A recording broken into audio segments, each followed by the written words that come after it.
মা তখনও কান্না করত যখন ছেলে ছোটবেলায় ভাত খাবে না বলে বায়না করত। মা এখনও কান্না করে ছেলে বড় হয়ে চাকরি করে দুমুঠো ভাত দেয় না বলে।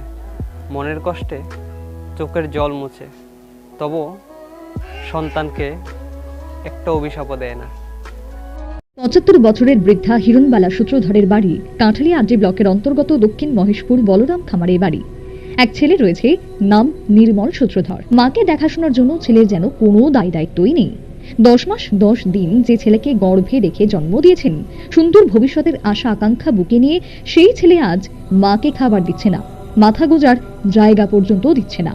বাসিন্দা রেণুবালা মুহুরী, যার বয়স এখন বর্তমানে 90-এর কোটায়, কিন্তু এখনো পর্যন্ত তার 5 সন্তান সন্ততি থাকা সত্ত্বেও সামান্য অসুস্থ হলে বা সামান্য শরীরের কোনো রোগ ব্যাধি ধরা পড়ল, সেক্ষেত্রে তাকে দেখাশোনার মতো কেউ নেই এবং অবহেলিত হচ্ছে দিনের পর দিন।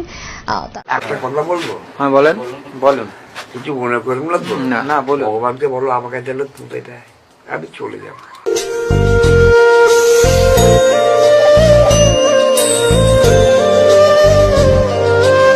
এবারের ঘটনা বেলুনিয়া পশ্চিম কলাবাড়িয়া গ্রাম পঞ্চায়েতের অধীনে জিরতলি ম্যারুনটিলা এলাকায়।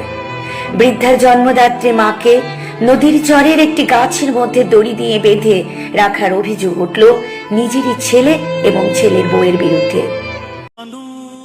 পৃথিবীর প্রত্যেকটা মা বাবাই ভগবানের সমান, আর ভগবানের স্থান কখনো বৃদ্ধাশ্রমে হতে পারে না, রাস্তার ধারে হতে পারে না। তাদের স্থান সবসময় মন্দিরে থাকে, আর সন্তানের মনে থাকতে হয়, রাখতে জানতে হয়। প্রত্যেকটা মা বাবারই স্বপ্ন থাকে তাদের শেষ জীবনটায় নাতি নাতনির সাথে হেসে খেলে জীবনটা কাটানোর, শেষ জীবনে নিজের সন্তানদের পাশে পাওয়ার।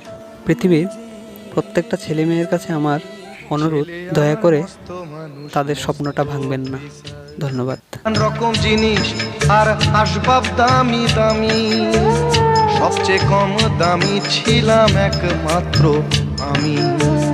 ছেলের আমার প্রতি অগাধ সম্ভ্রম, আমার ঠিকানা তাই বৃদ্ধাশ্রম।